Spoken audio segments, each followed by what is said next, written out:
You're listening to an Airwave Media Podcast. Wireless data. It's what connects us to just about everything.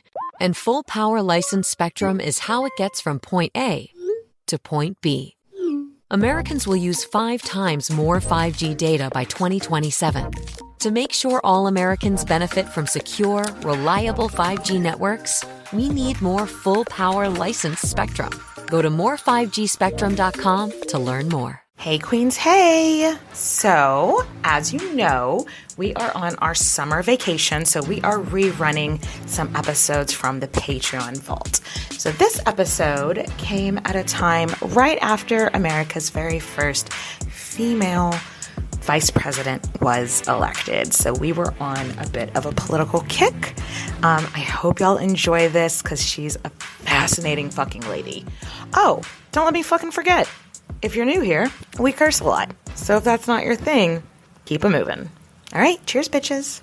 Do-do-do-do-do, Investigator Conrad, do-do-do-do-do-do-do, hoo-hoo. Nathan. Haiti. We back. We back again. All these bitches are bad again.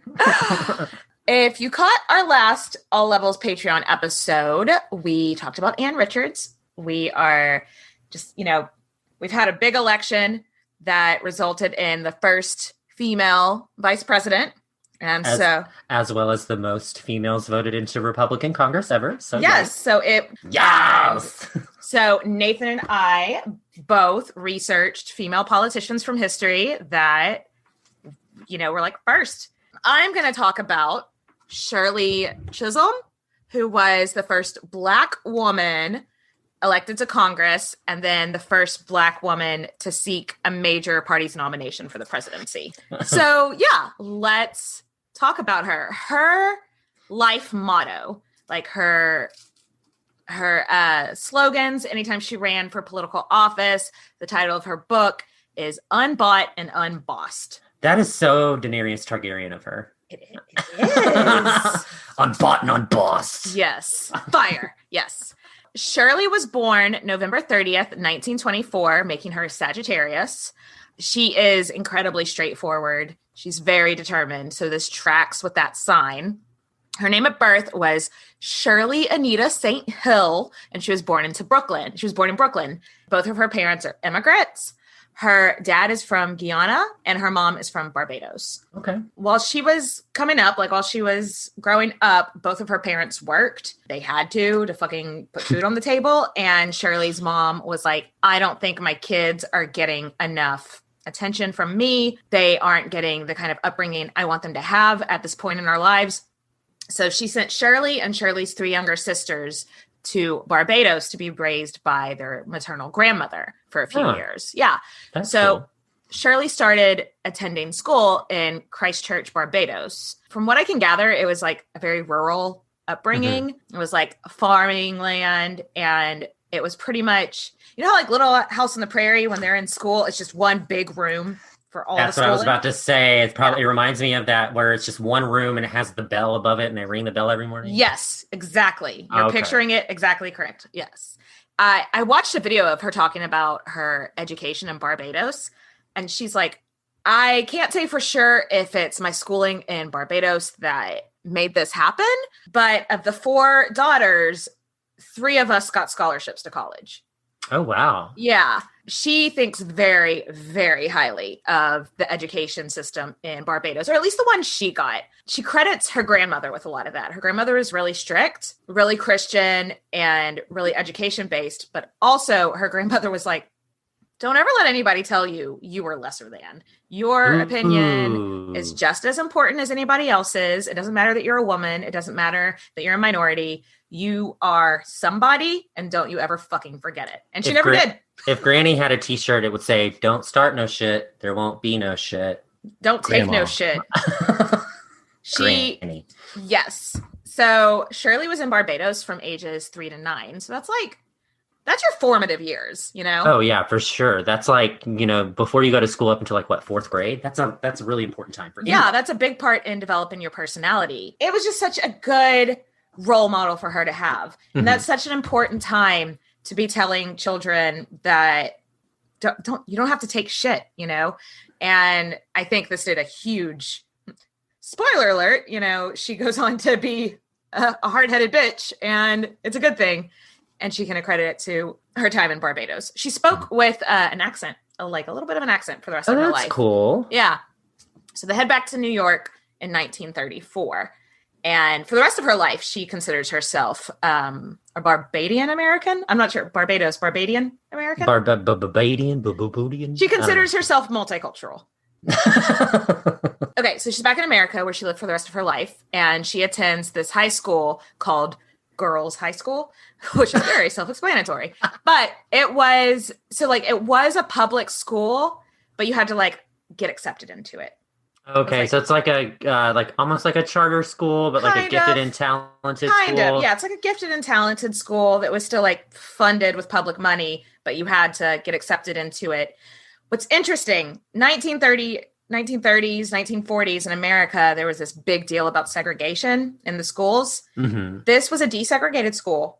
Oh, wow. In the 40s? In Brooklyn, which was a mainly minority area, but the school was the majority of the students were white girls. Well, I hate to say it, but usually wealthy families. Well, but that's the thing. This wasn't not necessarily a wealthy family school.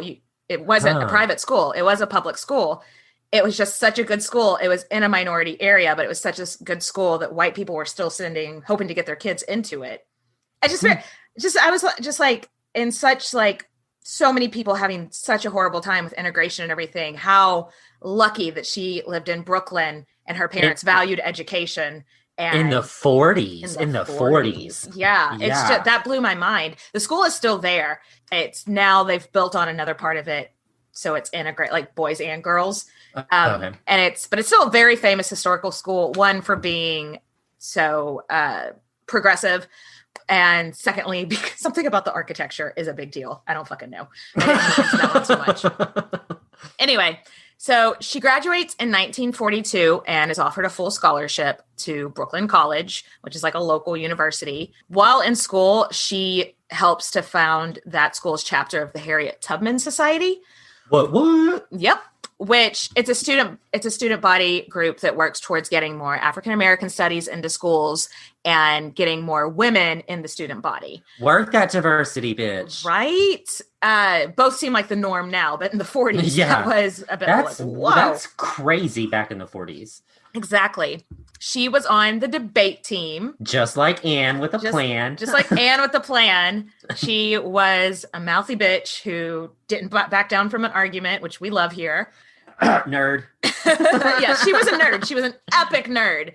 She just had that ingrained in her like DNA from her Barbados grandma that like, you need to have your voice heard. You need to get an education. You are important. Don't let anybody tell you that your opinion doesn't matter. Wow. Could you imagine what that would have done for so many women that we've talked about in history, that if they had a grandma that said that to them? Just telling them your voice is important. People need to hear what you have to say.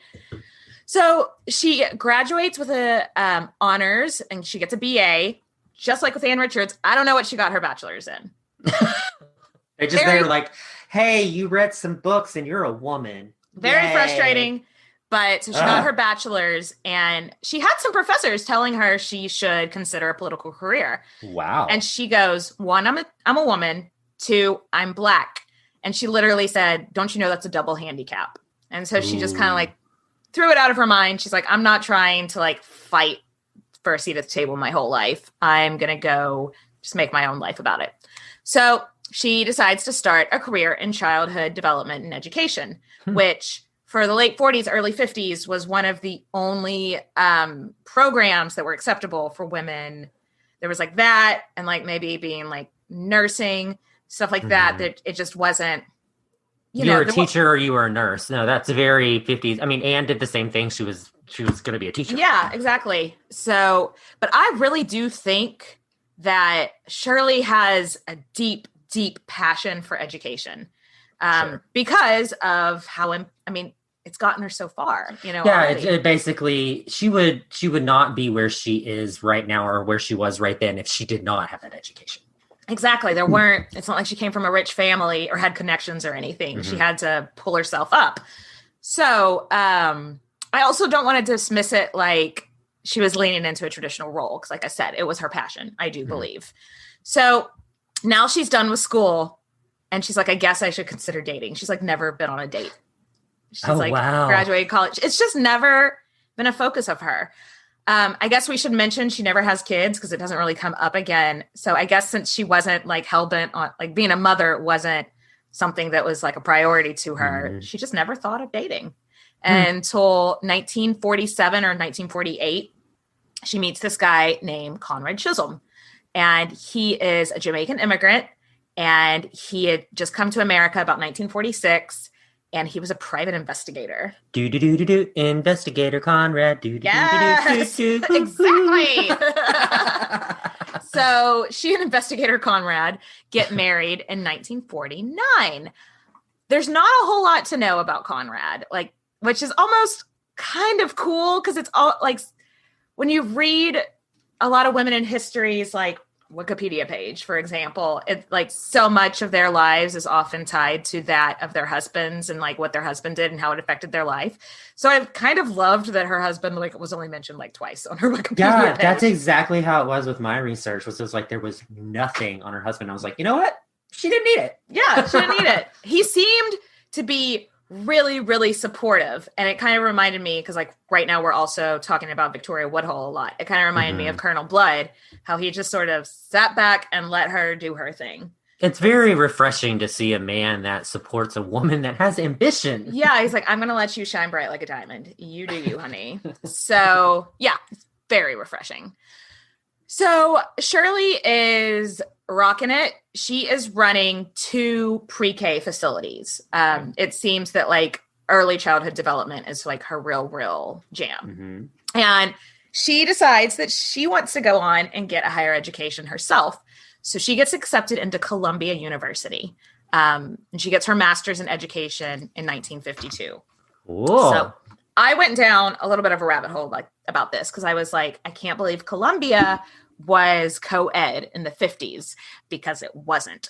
They only accepted women into very few schools, and teaching school was one of them. So her master's, while it's from Columbia University, like she's not invited to all of the alumni parties. You know what I mean? It's just this one school within Columbia University. Sometimes education can be a bag of dicks too. I wanted to know when Columbia went co-ed, and I was like fully co-ed. I was shocked by the answer. 1983. Holy shit. 1983. We probably have listeners to this show that when they were born. Yeah. They 1983. Wow. That was bananas. Wow. I went down like a little bit of a rabbit hole about this, like I said. And there's like, when they like in 1981 is when they like let the student body vote on if the school should become completely co-ed. And they voted yes. And like one student goes, life is co-ed, so college should be co-ed. And it's like, yeah, no, duh. Most other Ivy League schools went full co-ed in the 70s. Like, yeah, that's Columbia University. That's shocking to me. I had no idea. I was shocked too. I was expecting like 71 or something like that. So anyway. China is making 370% more 5G spectrum available than America. Tell Congress to restore FCC auction authority and allocate more 5G spectrum to make sure America leads the industries and innovations of the future. Go to more5gspectrum.com to learn more. Hi, everyone. I'm Karen Feinerman. You may know me best from CNBC, and I'm so excited to keep the conversation going with my new podcast, How She Does It, where I sit down with female leaders to dive into all things women, money, and power. Every guest is the kind of leader I wished I'd had as a mentor, and we're holding nothing back as we explore what's really going on with the economy and the world. Join us on How She Does It for an exclusive cocktail party conversation every week to find out what it really means to live and work as a woman with power. Subscribe to us wherever you get your podcasts and learn more at hermoney.com. But since education is an acceptable career path for women, she was accepted. And after she graduates, graduating from an Ivy League college, it gave her a big boost in her career. And she becomes a consultant for the City of New York daycare development programs. So, cool. I feel like she's one of those people that just really aren't into downtime, because she then joined a number of local political groups. So she's like I wouldn't say she's restless because that puts a negative connotation to it. But she's very much like, I'm not doing something. I need to do something now. I'm kind of like that, which I mean, I work a full-time job and do this podcast and exercise every day. If I have too much downtime, I get depressed. So maybe she was like me and just being like, if I'm not using my brain, I get the SADS. So, but we didn't mention it earlier. Her dad she grew up kind of knowing about politics because her dad was in the labor union, and he was a big supporter of, he would go and canvass and go to rallies and stuff like that for people that supported labor unions. So it's not like she just kind of got into politics out of nowhere. Her dad was pretty involved. And so she joins these leagues. The first political league she got involved in was the first to promote the election of the first Black judge in New York. She left this political program because they didn't want her pushing women's issues. Oh, and she was like, nah, fuck that. Yeah, she was like, that fucking double handicap again. But we'll see this a lot. We'll see this when we talk about Victoria Woodhull too. And we'll see this in other times in her lives. These minority groups in history just feel like we can only focus on one issue at a time. And right now we're focusing on getting Black people elected. So we can't focus on your women's stuff right now. I mean, it's so true. I mean, it's still until now we focused on Black women. I mean, you see this so much in the women's suffragette movement that we're going to talk about in the next Victoria Woodhull episode. So anyway, it's problematic. It's problematic that progressives feel like we can only progress one thing at a time, basically. Yeah. So she leaves that group. She does join local chapters of NAACP, League of Women Voters. She joins her local chapter of the Democratic Club. The NAACP was the only group that she was in that wasn't almost completely white people. Well, it shouldn't be because I mean, yeah, but it's just sort of kind of whenever we talked about Victoria Woodhull, how she didn't want to be seen as just a progressive for women's issues. She wanted to get integrated with, you got to make allies or whatever. And so that's kind of what Shirley was doing. It makes me kind of wonder, did she, because I remember whenever we covered Daisy Bates was in the NAACP around this same time. So I wonder if she maybe have heard of her. Maybe. Was Daisy Bates in New York, though? No, but she was the head of one of the chapters of the NAACP, so she would have been a big person. Yeah, they probably may have crossed paths. Yeah. Mm-hmm. So fast forward a little bit to 1964. New York was redistricted, and Shirley's living in Brooklyn in this like highly Democratic area, and it's redistricted. And now they don't really have anybody representing them. And now it's like almost a completely Black district. And as we've mentioned, she's involved in so many of these organizations locally, and she's running the daycares. Like everybody knows her in her district now. And she decides, you know what, maybe I do need to get into politics. Maybe it's now that people know me here, that me being a Black woman isn't going to be a handicap because they already know what I can do and they see how passionate I am. Mm-hmm. So she runs for her district's New York State Assembly because the redistricting now it's just wide. Her position is wide open. So she's like, let's do this. Side note, because I wasn't sure what state assembly meant. Mm-hmm. New York State legislature has two houses. The higher house is like the state Senate and the lower house is the assembly. So okay. Makes sense. Lower state senator. So she wasn't like a high power, person at that point, but no, but the people working at the lower level are the people that get shit done that are like out there talking to the people. So yep. And you got to start somewhere. Local government matters. Mm-hmm. Yeah. She got pushback from the Democratic Party because vagina. Oh, God, boobs, vagina. Boobs, yes. Chromosomes, not good. And they didn't respect her. And they said that she wasn't electable, which is something we're going to which we still hear about women. Oh, yeah. Not electable. So Shirley was like, okay, whatever. I am running with or without the party support. Fuck you guys. And so she appealed to the women of her district hard. And she won so much. Like she won, like there was 3 people running all together, and she like tripled the other people's votes combined. Yes, bitch. One. Love it. Yes. So she served on the New York General Assembly from 64 to 68. And during that tenure, she proposed a bill to provide state aid to daycare centers and voted to increase funding for schools on like a per pupil basis, which was like, people were like, no, if this school has more students, more money. And everyone was like, whoa, who would have thought? That it costs more money for more kids. And she also like went into the schools and the local businesses and talked to like Black people, being like, you can get involved. Anybody can run. Look, I did it. I'm a poor girl from Brooklyn. You can do it. Like, and she really, a woman of immigrants too, right? And she's like, you can do it. And this is another reason that she just gives me so many Kamala vibes, you know? Like, yeah, that's true. Yeah. She was really popular in her district, as you can probably imagine. Mm-hmm. And in 1968, there was an election, and she ran for House of Representatives for the New York's 12th congressional district. And this is the first time she used the slogan, unbought and unbossed.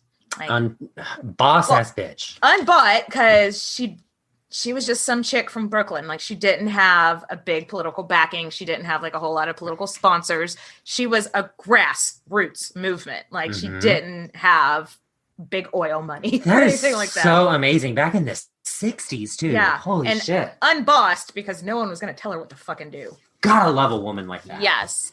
So, like I said, this will go on to be her slogan for the rest of her life. And it's a good slogan. I'm okay.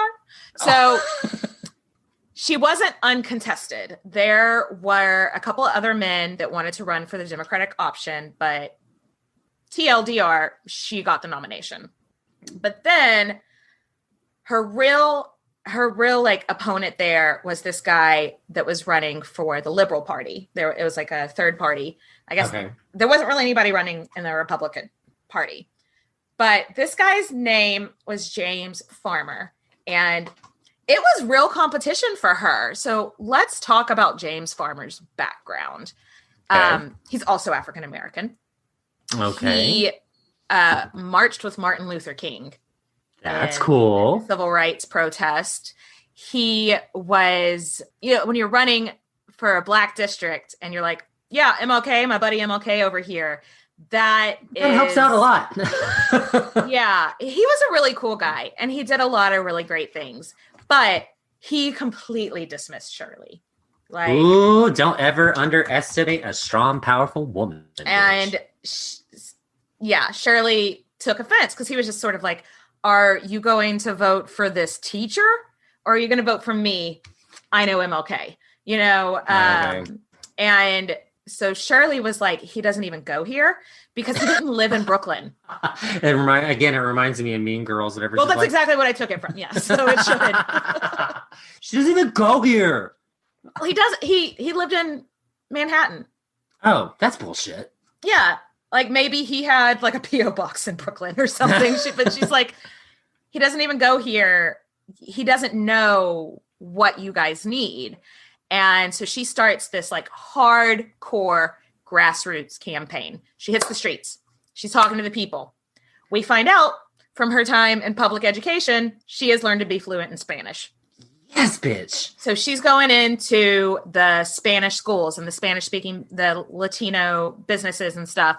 And she's speaking to them without a translator. She's, that means a lot. Like, especially to someone that English is not their first language. English is not an easy language to learn.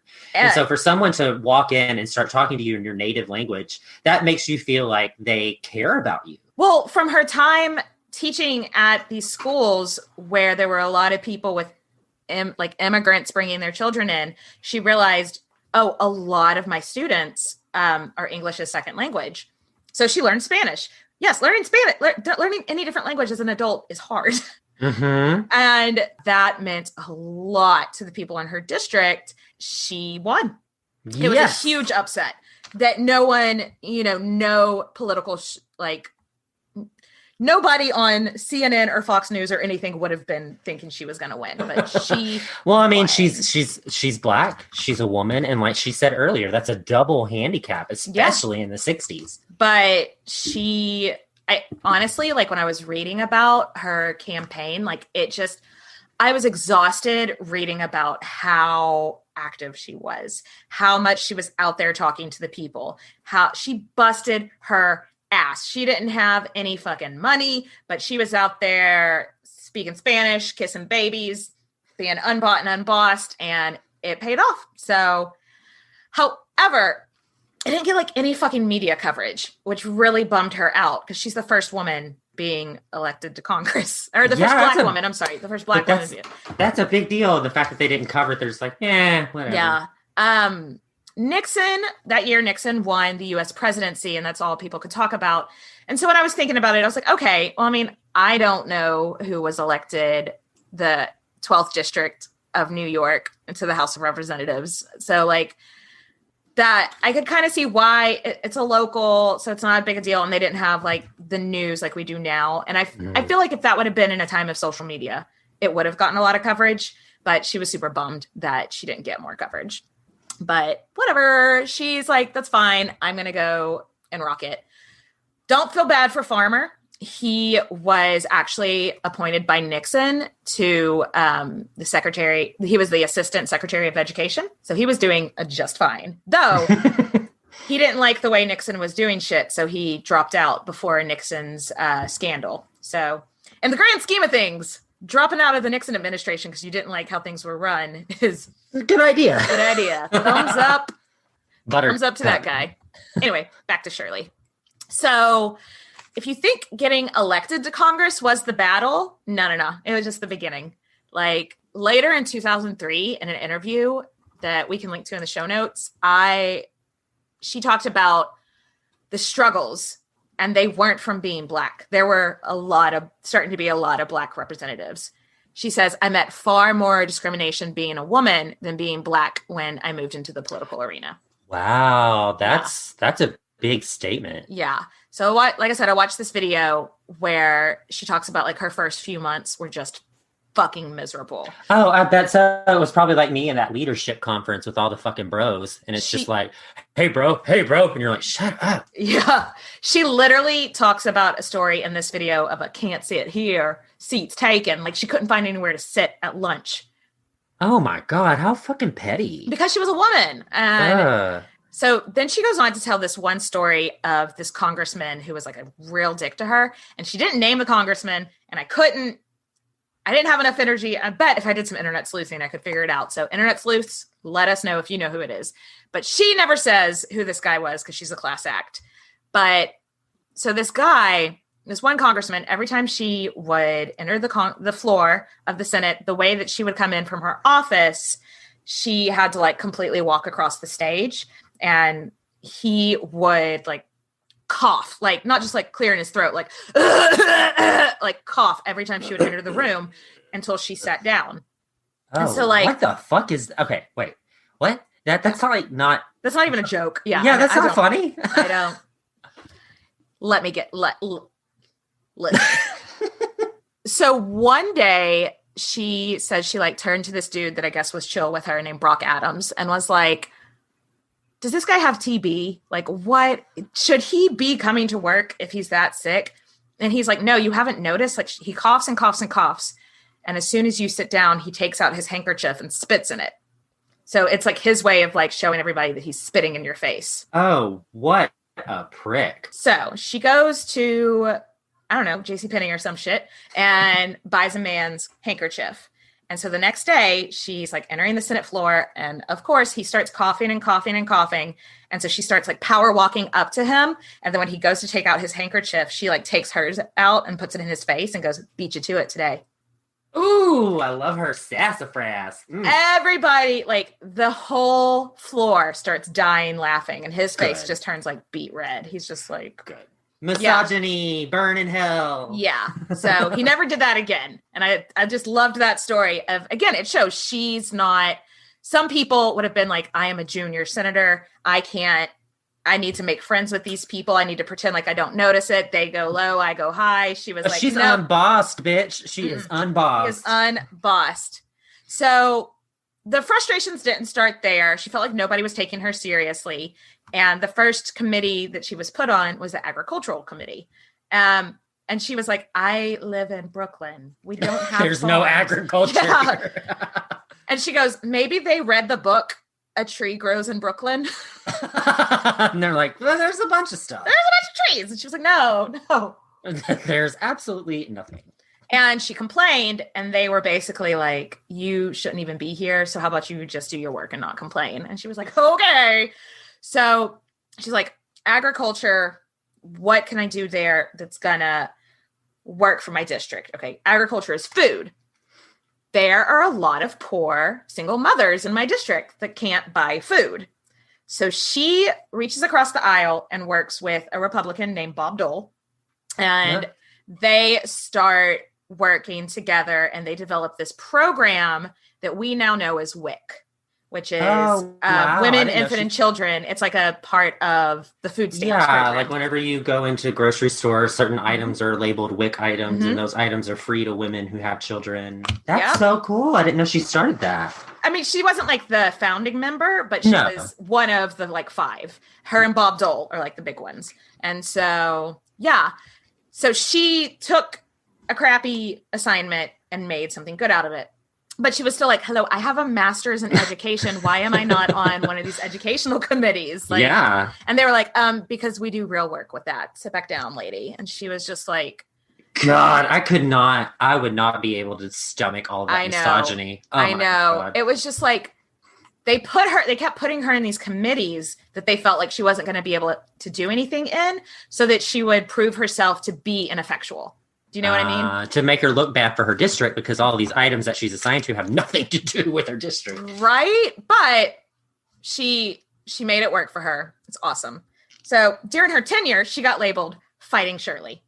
Yes, I love it. I'm just imagining her like Muhammad Ali, like float like a butterfly, sting like a bee. I'm Shirley. I'm hearing the Rocky theme song. Yes. But she got a lot of shit done in her time in the House of Representatives. On top of the food stamps program, she also championed equal rights, equal pay for women, childcare program. She voted on measures to end the Vietnam War. She did eventually end up on the educational committee. So that should have been from the beginning. From the beginning, as a master's, but okay. In 1971, she was the founding member of 2 committees, the Black Caucus Committee. Oh, wow. That's huge. And the National Women's Political Committee. Another huge one. Yeah. So you can thank Shirley for that. So she was in the House of Representatives from 1968 to 1983. Listing all of her accomplishments, it would just be, we'd be here forever. So let's fast forward to 1972. Nixon is running for re-election. And in early 1972, Shirley decides they need someone who's not afraid to shake things up to beat this guy. I'm going to throw my hat in for the nomination for the Democratic Party. And she announces her candidacy as the first woman and the first Black person to run for president of the Democratic Party. Wow. It makes her the first Black person to run for a major party, but not the first woman.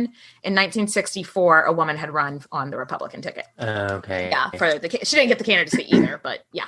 So Shirley, she made her announcement at a Black Baptist church. So that it got a huge reaction. And she says, I'm not the candidate of Black America, though I'm Black and proud. I'm not the candidate of the women's movement of this country, although I am a woman and equally proud of that.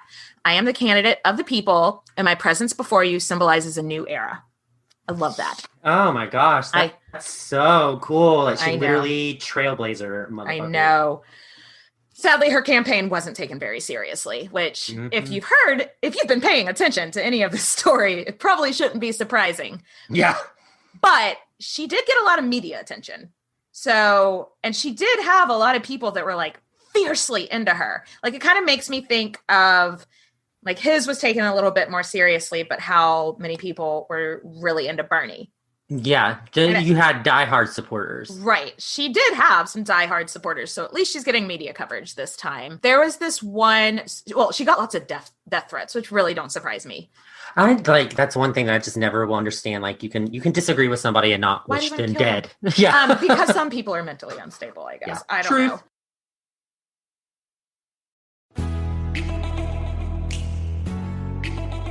Hi, everyone. It's Jean Chatzky, host of the Her Money podcast. For 7 years, my show has been changing the relationships women have with money because, make no mistake, when it comes to money, women are different. We face challenges that men don't.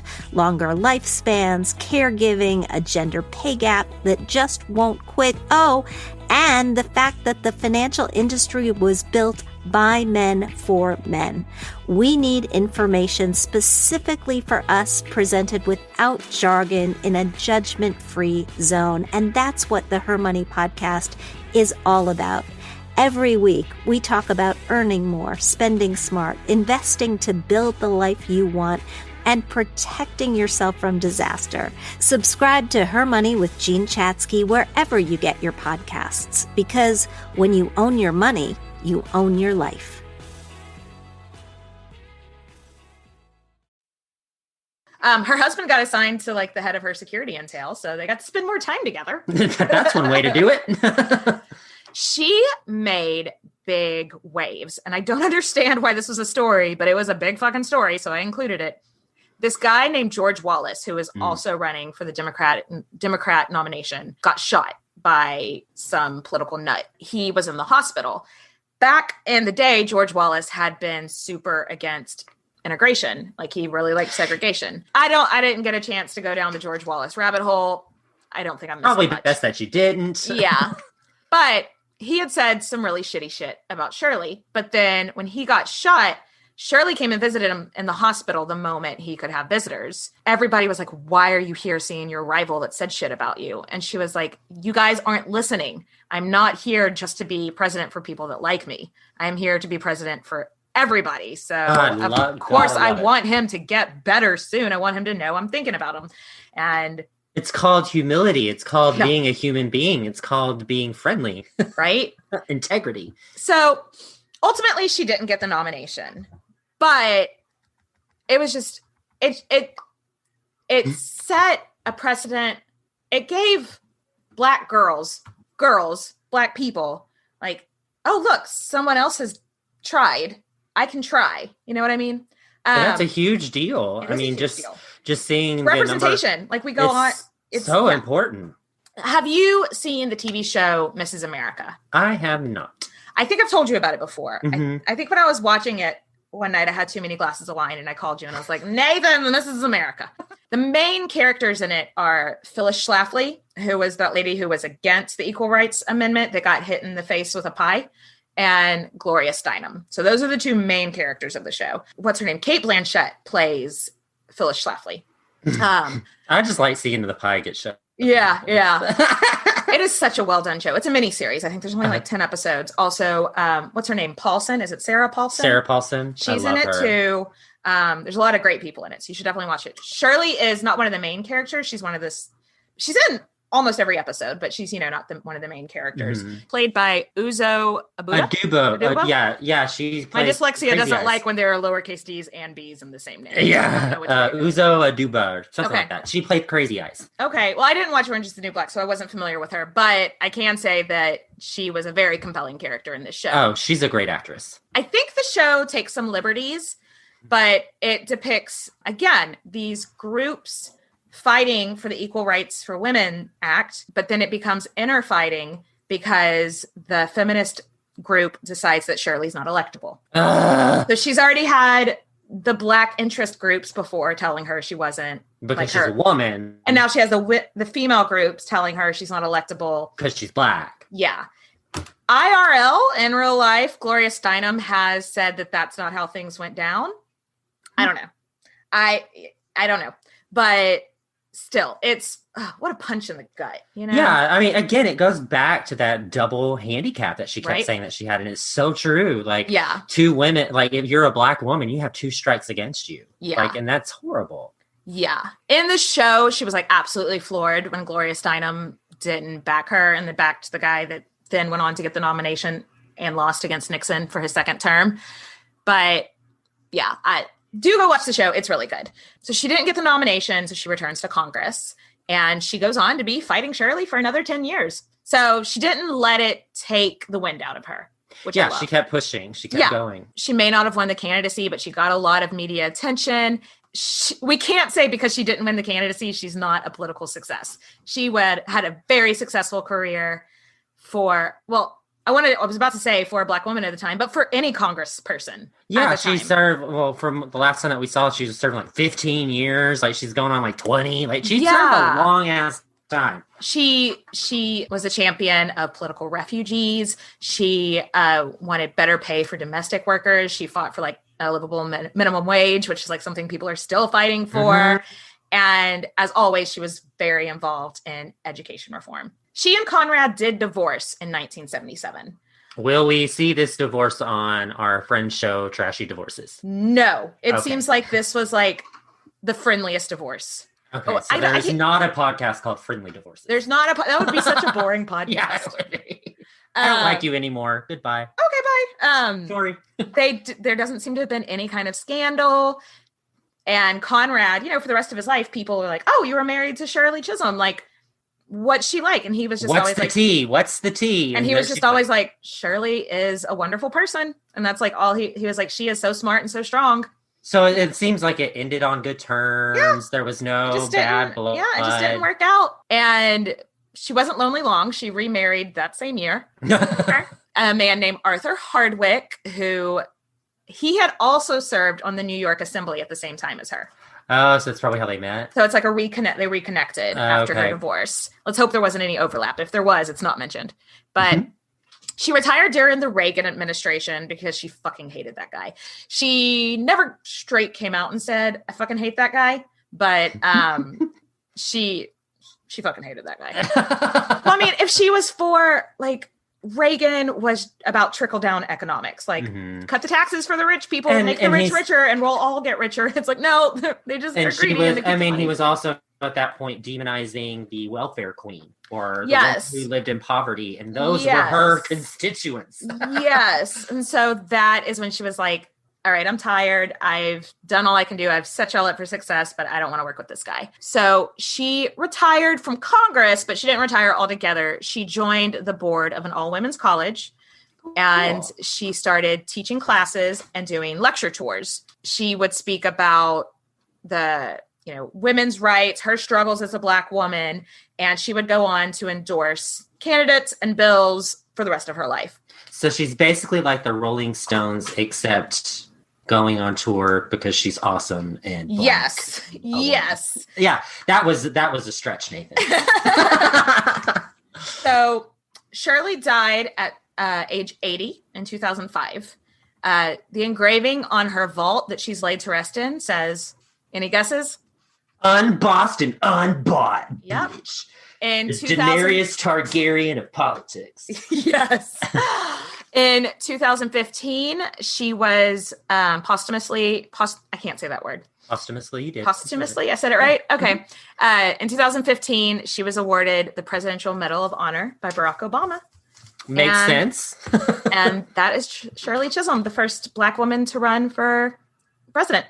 Wow, that's super interesting. Like, I had no idea her life had that many, yeah. That was so cool. Because she had so many things that she could have just been like, oh, well, I'm never going to get anything done because of my double handicap. But she was like, fuck that. And I think whenever I was watching, coverage of before Biden's acceptance speech last night, I think I saw on NPR or something, they made references to Shirley Chisholm, and they were like, expect in this speech for her to make references to those Black heroes like John Lewis and Shirley Chisholm. And I was like, that's who Katie's researching. # relevant. They're both the children of double immigrants.